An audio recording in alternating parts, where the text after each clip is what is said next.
हाँ शांता, कहो क्या बात है। आज तूने मेरी इज्जत बचाकर मुझ पर बहुत बड़ा एहसान किया। मैं तुम्हारा यह एहसान जीवन भर नहीं भूल पाऊंगी। शांता, इसमें एहसान की क्या बात है, ये तो हमारा फर्ज था, क्योंकि तुम्हारे पिताजी के हमारे ऊपर बहुत गर्ज है। क्यों नहीं, पर वीरू मेरे हृदय में एक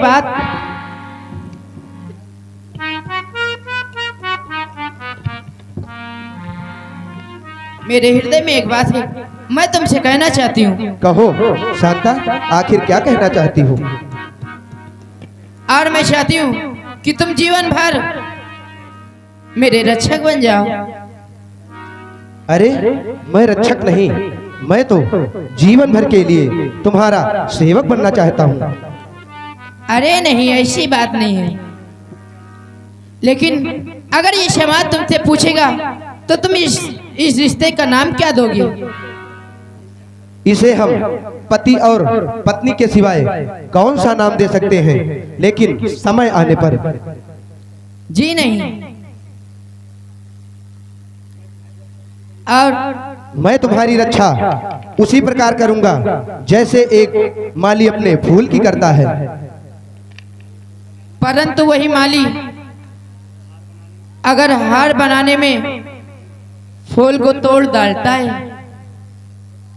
शांता, पेड़ों पर लगने वाले फूल में और हमारे इस फूल में बहुत अंतर है। ठीक है, कोई बात नहीं। वो तेरे मेरे बीच में, तेरे मेरे बीच में कैसा है ये बंधन अनजाना, कैसा है ये बंधन अनजाना, तूने नहीं जाना, तूने नहीं जाना, नहीं जाना, तेरे मेरे बीच में, तेरे मेरे बीच में कैसा है ये बंधन अनजाना, ऐसा है ये बंधन, तूने नहीं जाना, मैंने नहीं जाना।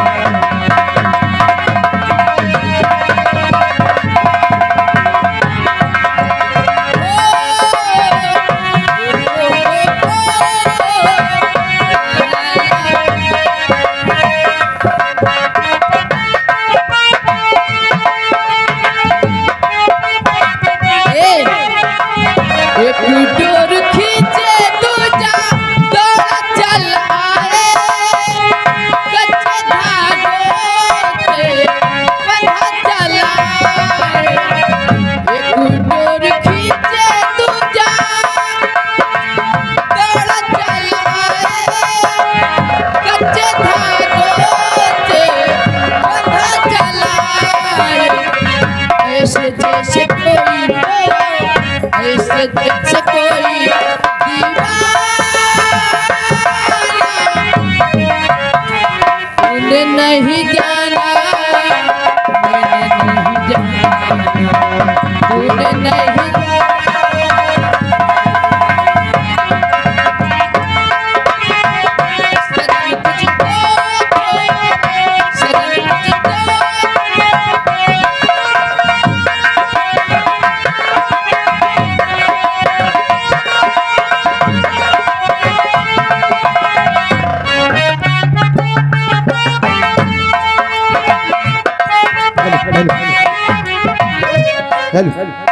प्यार हमारा अमर रहेगा, याद करेगा जहां।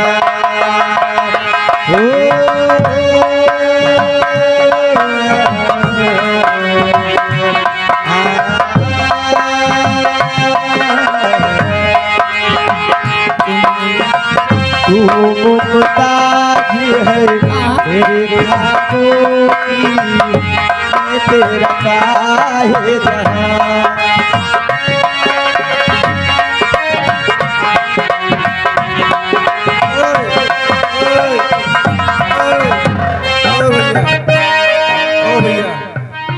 रुको रुको, क्या बात है? काका हुआ घर में परेशान है। तुम चलो, मैं आ रहा हूँ। उनका प्यार मोहब्बत करी है। तुम चलो।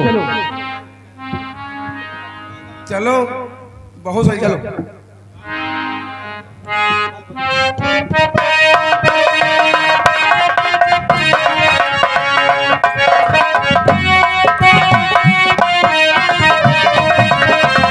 चेहरा कमल है, बात गजल है, खुशबू जैसी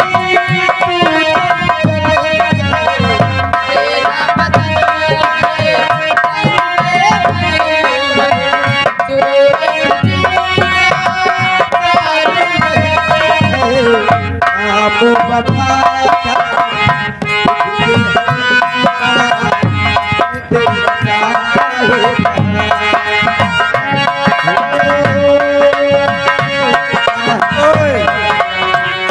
अब चल दो, बहुत सही कहा। चलो मैडम, अब बोलो।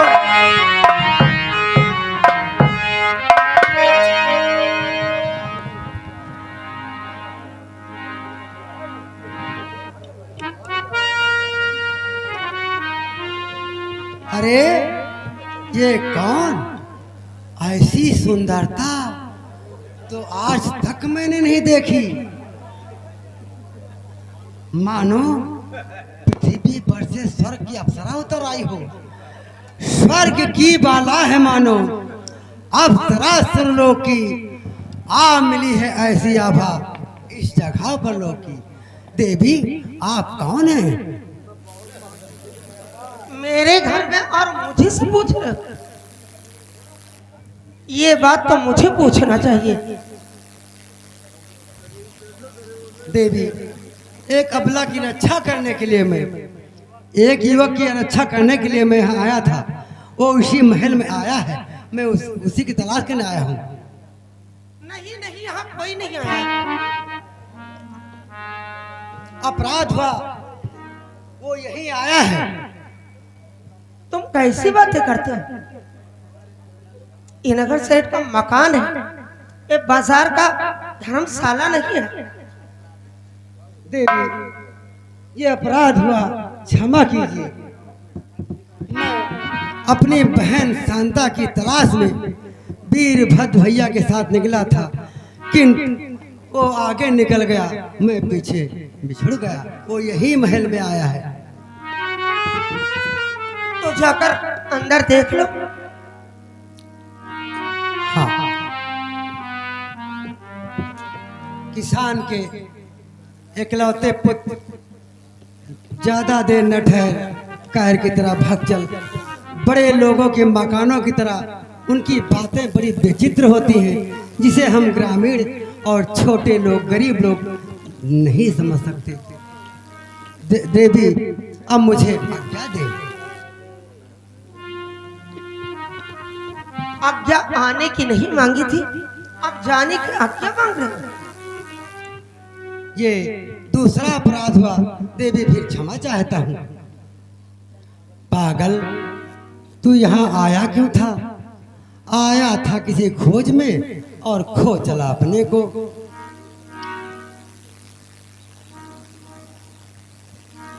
तुम मुझे यूं भुला न पाओगे, तुम मुझे यूं भुला न पाओगे, जब कभी भी सुनोगे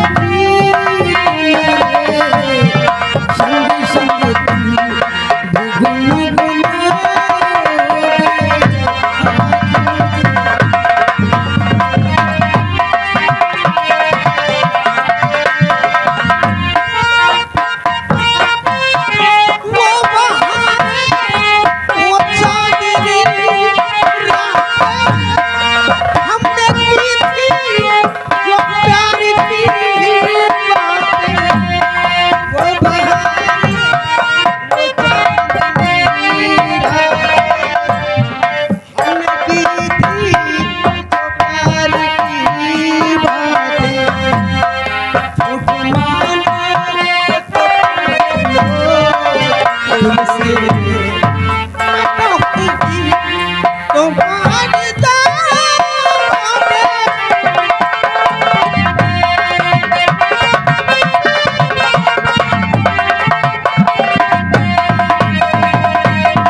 मानो तो पूछ लो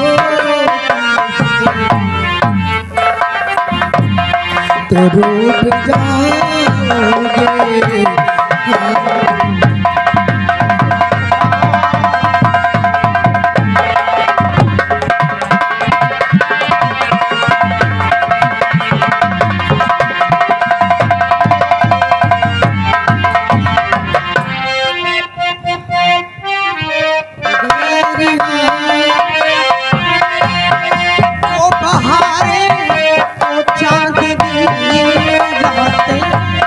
वो बहारे वो चांदनी रातें हमने की थी जो प्यार की बातें झूठ मानो तो से मैं कहूँगा तो रूठ जाओगे।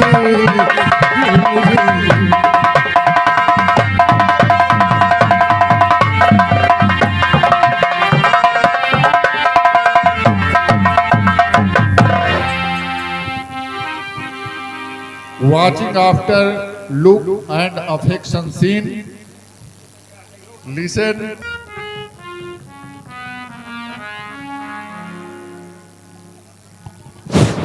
बेटी शांता, जी ये बताओ उस दिन कौन था जो तुझे उठाकर महलों में ले गया था और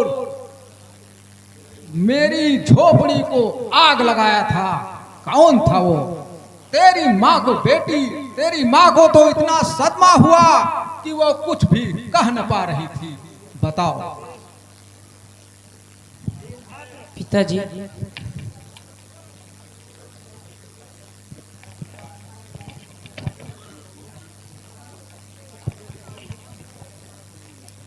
बेटा वीरभद्र, हाँ काका, कहो क्या बात है? सब कुछ जलकर राख हो गया और जो थोड़ा सा अन्न भी था वो भी जलकर राख हो गया। बेटा काका, आप इतनी चिंता ना करें। मैं जान गया हूँ कि किसने मेरे झोपड़े में आग लगाई है और किसने शांता पर बुरी नजरें गड़ाई है। मैं प्रण करता हूँ कि जिसने मेरा झोपड़ा जलाया है मैं उसका महल जलाऊंगा और जिन गंदे हाथों ने शांता को छुआ है मैं उनको वहीं से उखाड़ लूंगा जहां से वे उगे हैं। नहीं बेटा नहीं, ऐसे विचार तुम मत लाओ। हम गरीबों को बदला लेने का कोई हक नहीं है। हम लोगों को ईश्वर ने इसीलिए बनाकर भेजा है। पृथ्वी पर जाकर जमींदारों और साहूकारों के जुल्मों को बर्दाश्त करो बेटा। काका, साहूकार क्या, अगर ईश्वर भी आ जाए और आप पर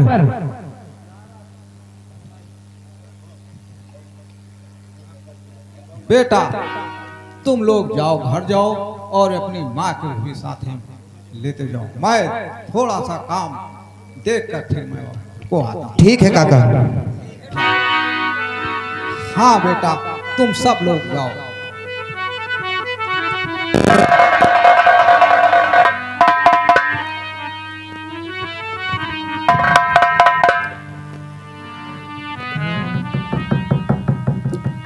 मत बांधो गठरिया अपयस के, मत बांधो गठरिया अपयस के, मत बांधो गठरिया।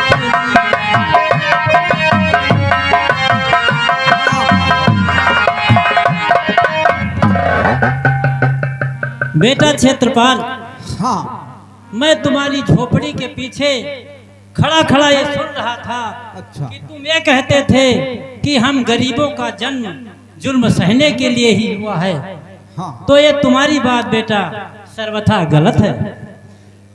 बेटा हाँ महाराज। मेरी बात ध्यान से सुनो। हाँ कहिए। जुल्म करना किसी पर महापाप है,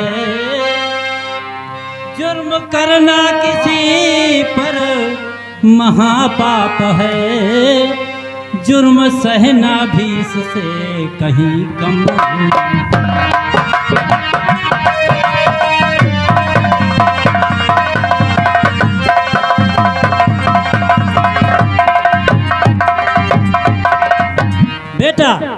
जुर्म करना और जुर्म सहना दोनों बराबर हैं।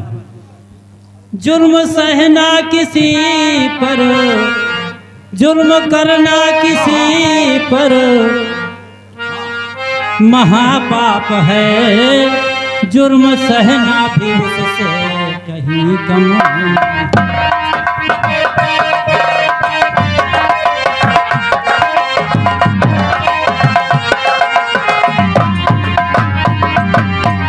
बेटा क्षेत्रपाल, अपने हक की लड़ाई की हिम्मत करो, अपने हक की लड़ाई की हिम्मत करो, हार हो जाए इसमें कोई गम नहीं।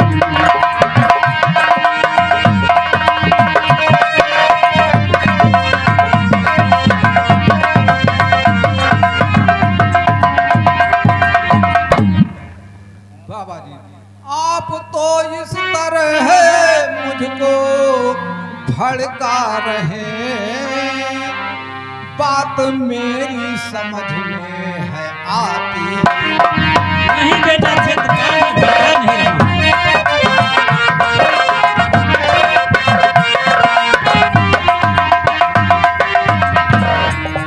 आप इस तरह मुझको भड़का रहे, बात मेरी समझ में है आती नहीं। आप तो आप क्यों मेरे पीछे पड़े बाबा जी, बात मुझको जरा भी ये भाती।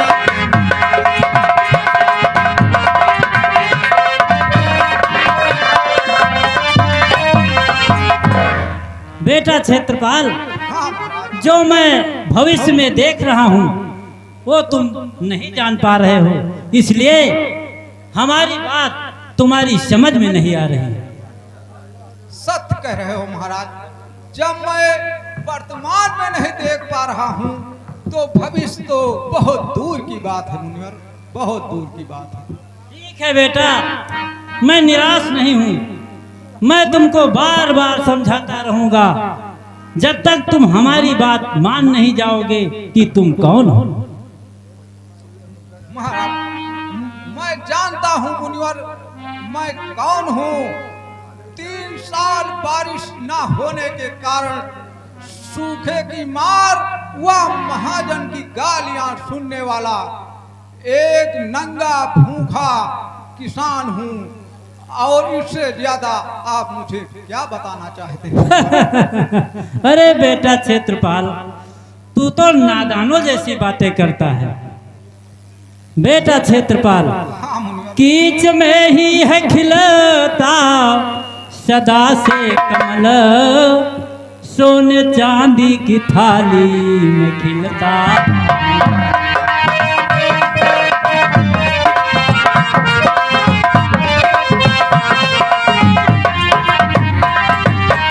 बेटा तुम नहीं जानते कि कमल कीचड़ में खिलता है, कोई सोने चांदी की थाली में नहीं खिलता।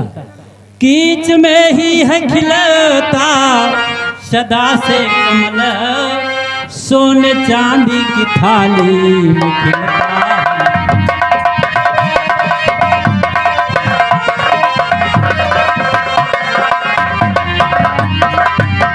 बेटा क्षेत्रपाल, वो जो तुमको मिला है प्रारब्ध में, वो जो तुमको मिला है प्रारब्ध में, हर किसी को जहां में है मिलता नहीं। बेटा चिंता न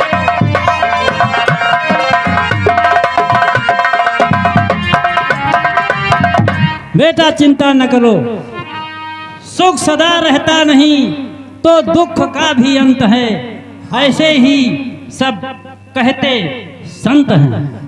आपके अनपटे बैन हैं बाबा जी। नहीं बेटा, आपके अनपटे बैन हैं बाबा जी, मेरी हरगिज समझ में है आते।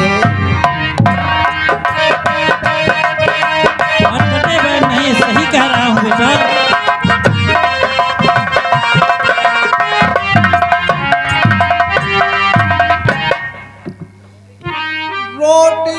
भूख जो पेट में हो लगी, रोटी की भूख जो पेट में लगी, ऐसे उपदेश बिल्कुल हैं भाते।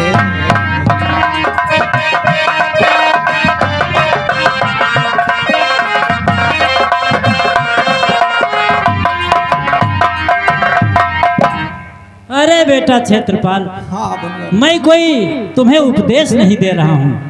मैं तो बस इतना कहता हूँ कि अगर तुम्हें कोई नाहक सताए तो नपुंसक की भांत सहते रहना ये ठीक नहीं है बेटा, ये ठीक नहीं है।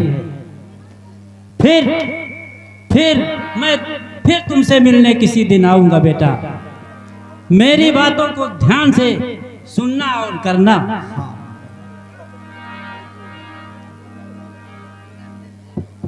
मत बांधो गठरिया अपयस की, मत बांधो गठरिया अपयस की, मत बांधो। ये संसार बदल की छाया, ये संसार बदल की छाया। करो कमाई तुम हरि रस की, मत बांधो गठरिया अपयस की, मत बांधो गठरिया अपयस की, मत बांधो।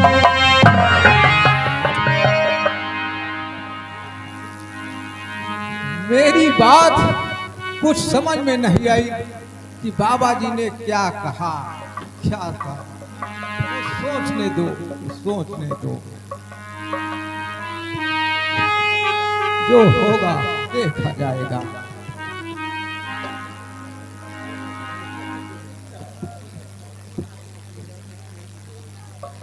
यही है वो आसानी। इसे गिरफ्तार कर लो सिपाहियों, इसे गिरफ्तार कर लो। गिरफ्तार करना है, गिरफ्तार करोगे आखिर किस खता पर मुंशी जी? तुमने हमारे मालिक से लिया हुआ कर्ज अभी तक अदा नहीं किया है, इसीलिए उन्होंने यह गिरफ्तारी निकलवाई है। मुंशी जी थोड़ी सी मोहलत और दो मुंशी जी। आज 2 दिन बाद 4 रोटी की व्यवस्था हो पाई है और 1 रोटी खा लेने दो, फिर मुझे गिरफ्तार कर लेना मुंशी जी। हाँ क्षेत्रपाल, कानून एक भी पल की मोहलत नहीं देता है। मुंशी जी मौका न दे, मौका न दे। मुंशी जी हाँ, हाँ। कानून के साथ साथ कुछ मानवता भी होती है। मानवता?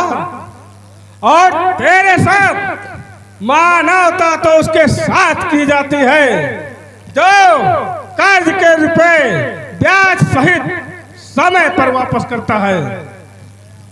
दया दया मुंशी जी, इस गरीब लाचार पर दया करो।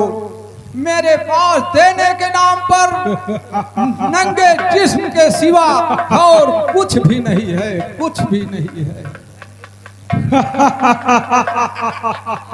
क्षेत्रपाल, हाँ नंगे जिस्म भी कर्ज अदायगी के काम आते हैं, किंतु तुम्हारा नहीं, तुम्हारी बेटी शांता का। और तो उस पर राजी नहीं मेरी है। बेटी को बीच में लाने की कोशिश न करो।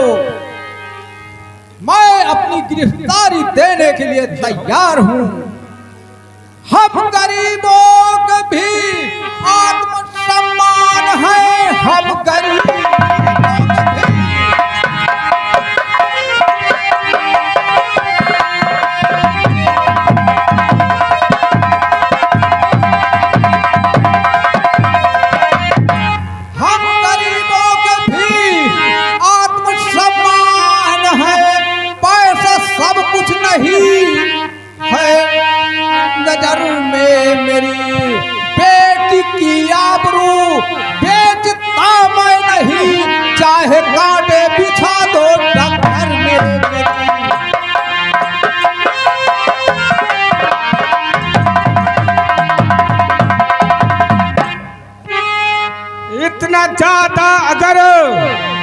आत्मसम्मान है इतना ज्यादा अगर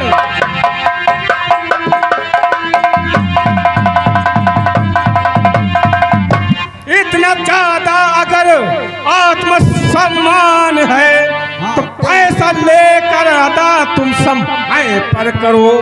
भूख से चाहे तड़पो या नंगे रहो, पैसा वापस करो तुम जी।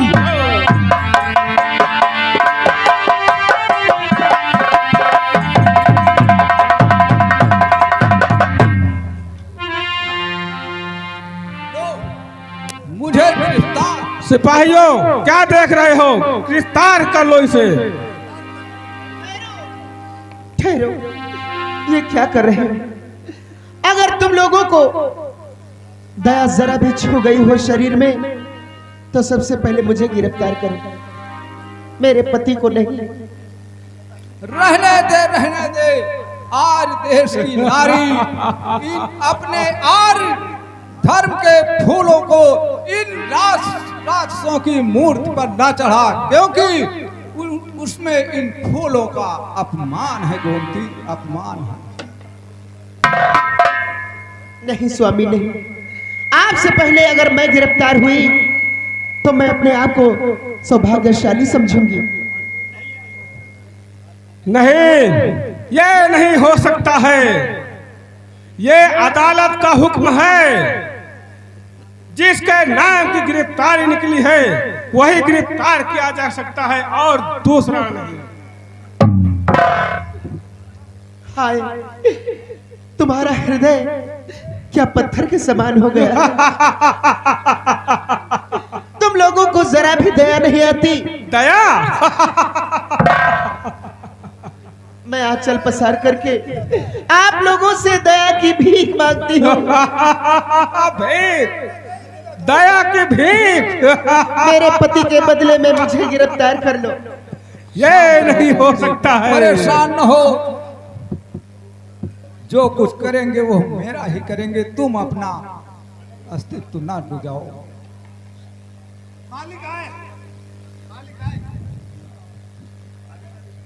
अगर इसी तरह कर्ज अदा करने की तैयारी है तो अपने शरीर का वो अंश दो जो तुम्हारे शरीर से पृथक हो गया है और तेरी बेटी के नाम से जाना जाता है। ओ नराधम नार की रोक अपनी जुबान। ओ नराधम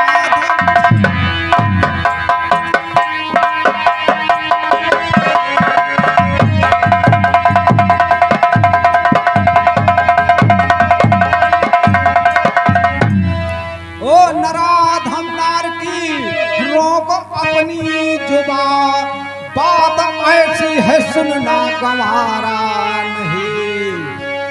दे सजा मौत की वो भी मंजूर है, प्राण और अधिक कुछ प्यारा नहीं।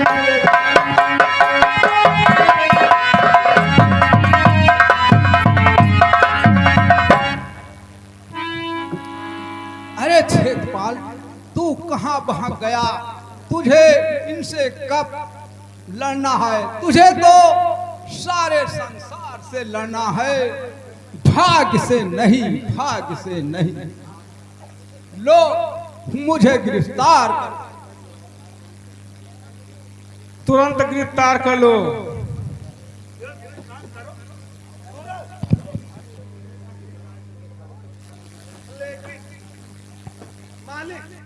हाँ हाँ बोलो। हमारे मन में एक बात आवत है। बोल जाओ। फटीचरण का दरिद्रन का गिरफ्तारी करे का मिले तुमका? इनका छोड़ दे बेचारन कही है, अपने हाल पर जिए चाहे मरे। अरे नहीं सिपाही नहीं, तुम नहीं जानते हो। अरे ये वो मोटा आसामी है, इसके पास तो वो अनमोल हीरा है जिसकी कीमत लगाना मुश्किल है। हीरा?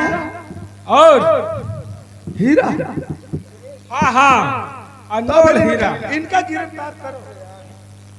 करे दियो, हमारा हौदा बढ़ी।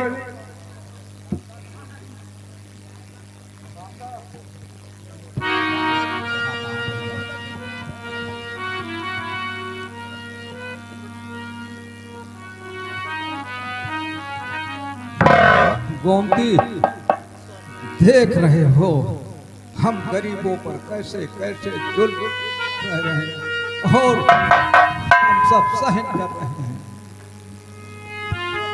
ठाकुर साहब, सर मैं आपके सामने हाथ जोड़ती हूँ, आप मेरे माता पिता को छोड़ दीजिए, आओ आओ, मुझे गिरफ्तार कर लीजिए, मेरे माता पिता को छोड़ दीजिए। तुम ही तो इस आखेट का लक्ष्य हो। जब तक निशाना लक्ष्य पर नहीं होता है तब तक बाण बर्बाद करने ही होते हैं। नहीं नहीं ठाकुर साहब, शांता, तुम्हारी एक हाथ से, सिर्फ एक हाथ से तुम्हारे पिता की गिरफ्तारी तत्काल रुक सकती है। मैं समझ गई, तुम मनुष्य नहीं बल्कि तू राक्षस है।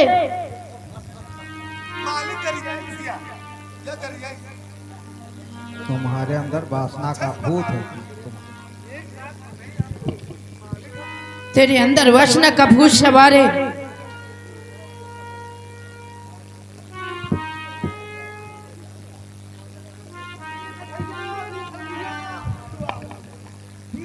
भैया बिना सर्वनाश सर्वनाश।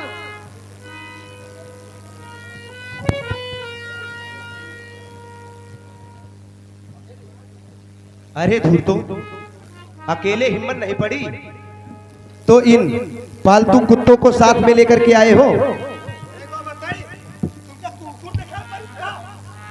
तो क्या देख पड़ते हो? कैसे पापी इकट्ठे हुए हैं यहाँ, कैसे पापी इकट्ठे,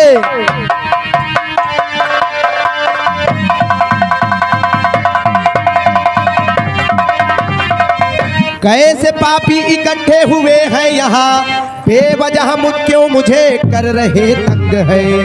देख लो लठ मेरा ये तैयार है, करना चाहो अगर तुम अभी जंग है।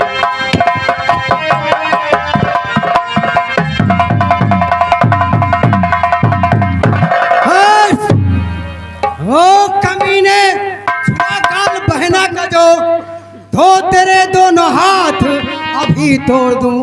दाव कर तुम यहाँ से निकल बेशरम, वरना इस लट से खोपड़ी।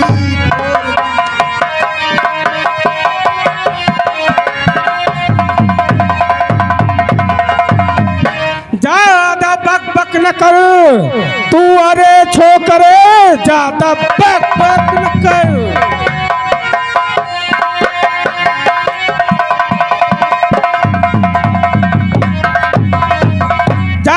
बक बक न कर तू, अरे छोकरे आज करके वसूली को जाएंगे हम। दे दे रुपया सराफर से ऐ मूर्खों, वरना बेटी पे कब्जा जमाएंगे हम।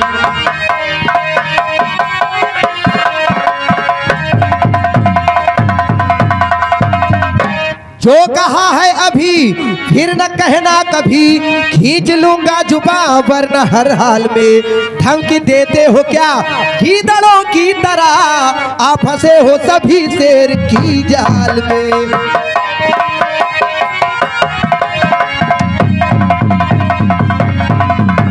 बंद बकवास कर तू, अरे बेशरम बंद बकवास कर।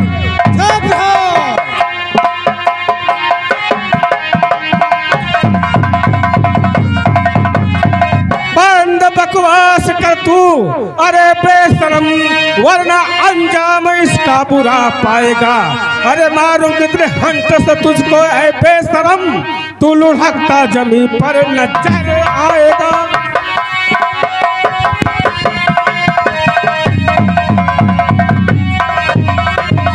अरे नादान छोकरे, मेरी बात को ध्यान से सुन। है नया खून तेरा अभी छोकरे, है नया।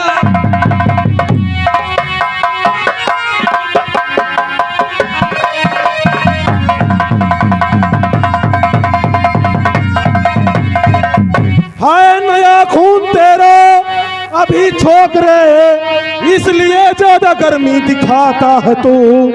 मेरे रहमों पे पलता है कुनबा तेरा, कर्ज से मेरे रोटी खाता है तू।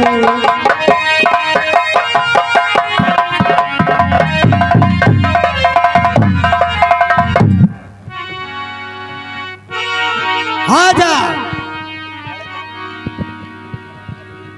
शांत हो जाओ बेटा, शांत हो जाओ, शांत हो जाओ, शांत हो जाओ बेटा। ये हमारे साहूकार हैं, ये हमारे साहूकार हैं और हम इनके कर्जदार हैं। इसलिए इनसे इस तरह बातें ना करो बेटा वीरभद्र। काका, मैंने इसके पहले भी आपको बताया है कि साहूकार क्या, अगर भगवान भी आ जाए और आप पर अत्याचार करे तो इस वीरभद्र को बर्दाश्त नहीं होगा। नहीं नहीं बेटा, ऐसी बात नहीं करते। हम गरीब लोग इस तरह बदला नहीं लिया करते हैं।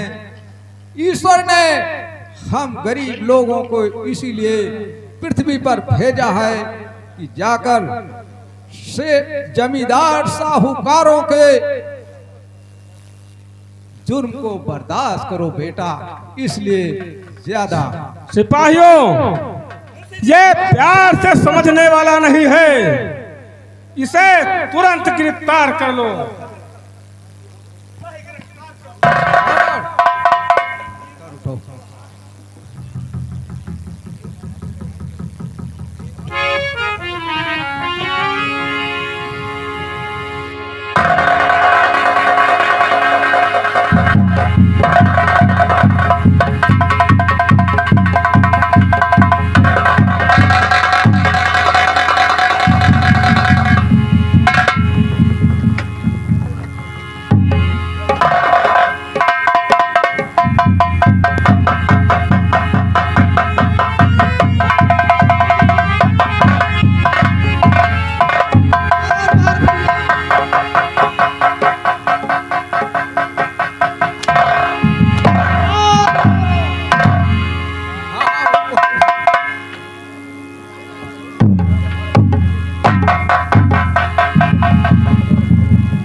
काका, आज तो मेरी समझ में नहीं आ रहा है कि आखिर आप इतना हंस क्यों रहे हैं काका।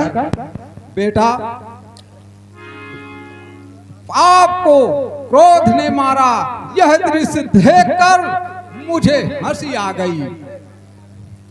एक संहारक के सिर पर जब दूसरे संहारक का डंडा पड़ा तो वो भाग गया। हाँ, क्यों नहीं पिता। इस संसार में जीवित परमात्मा परमात्मा पुकारते पुकारते मैं भाग गया था। आज निश्चय हुआ कि मनुष्य धर्मवान, नीतिवान, सदाचारी होकर नहीं, इस संसार में केवल धनवान, बलवान होकर ही जी सकता है बेटा। हाँ काका साहब, सही कह रहे हैं। हाँ पिताजी, ये बात सत्य है। आज इस घटना को देखकर मेरे अंदर की भीषण प्रतिहिंसा जाग उठी है। उस साधु ने सत्य ही कहा था कि कायरता से कुछ हासिल होने वाला नहीं है। आज से यह लठ मेरा खेत है और सारे संसार का अन्न है। गोमती, शांता, वीरभद्र, हाँ काका, आग से क्षेत्रपाल मर गया। मर गया? हाँ। क्या काका? और एक विचारों का रत्न हाथ आ जाने के कारण अब मैं रत्नाकर डाकू के नाम से दूसरा जन्म धारण करूंगा। आज से सारा संसार मुझे इसी नाम से प्रचलित हो जाएगा। वाह वाह पिताजी। बापू आप ये क्या कह रहे हैं? आप डाकू बन जाएंगे? बेटी, मैं मजबूर हूं। डाकू बनना मेरा कोई पेशा नहीं है, किंतु मेरे हाथ में एक सूत्र लग गया है। दिनहीन बनकर हाथ जोड़कर गिड़गिड़ाने से और खुशामद करने से जो काम हासिल नहीं हुए, आज इस डंडे ने उसे संभव कर दिया। अतः आज से मेरा डंडा है ये जीवन का संचालन होगा।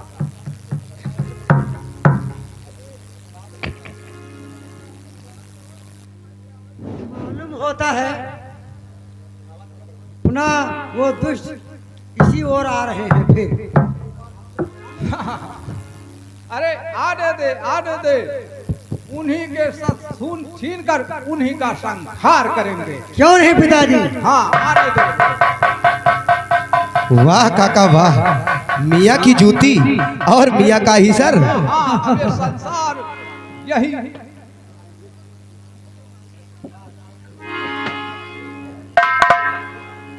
देखो। अजीत वीरभद्र शांता वो करीब आ चुके हैं और इनके यहाँ पहुंचते ही तुम तीनों मेरे साथ उन पर टूट पड़ना और उन्हीं के साथ छीन कर उन्हीं का संहार करें। हाँ काका, आने दो उनको। है दिखाना कि हमें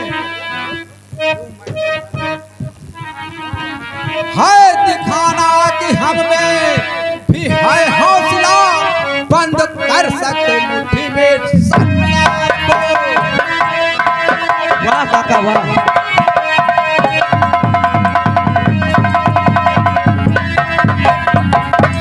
हम में भी है हौसला, बंद कर सकते मुट्ठी में संसार को। काम करती है जंग खाई तलवार भी, शान पर या लगा दो मुड़ी धार को।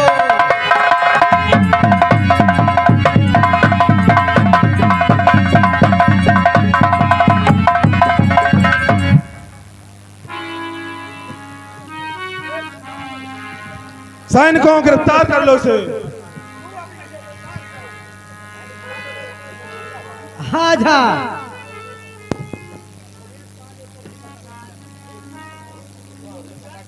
ये तो अभी पता ही चल जाएगा कि किस में कितना पानी है।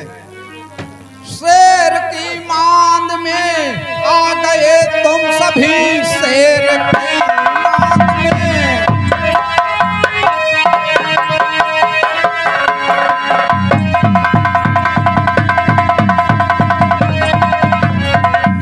शेर की मांद में आ गए तुम सभी, बच के जाना अभी ये कठिन काम है। नाम मेरा पुराना रहा अब नहीं, अब तो रत्नाकर मेरा नया नाम है।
होगा साहूकारों को लूटना और गरीबों में बांटना होगा।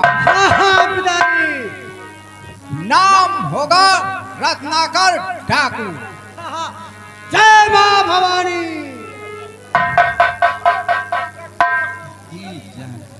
बंदूक की नोक पर सभी को जला करना, अमीरों को लूट कर गरीबों का भला करना। जय मां भवानी। जय मां भवानी। अब तक तो मैं शांत था, अब चढ़ गया जुनून। दिल में आया है मेरे करूं खून का खून।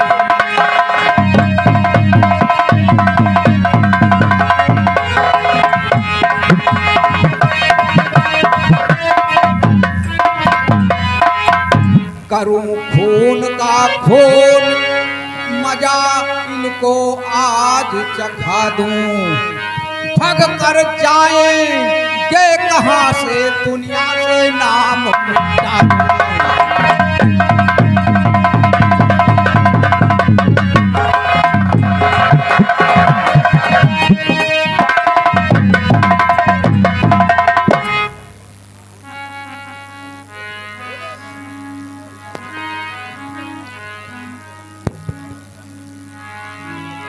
बोलो डाकू रत्नाकर की, बोलो डाकू रत्नाकर की।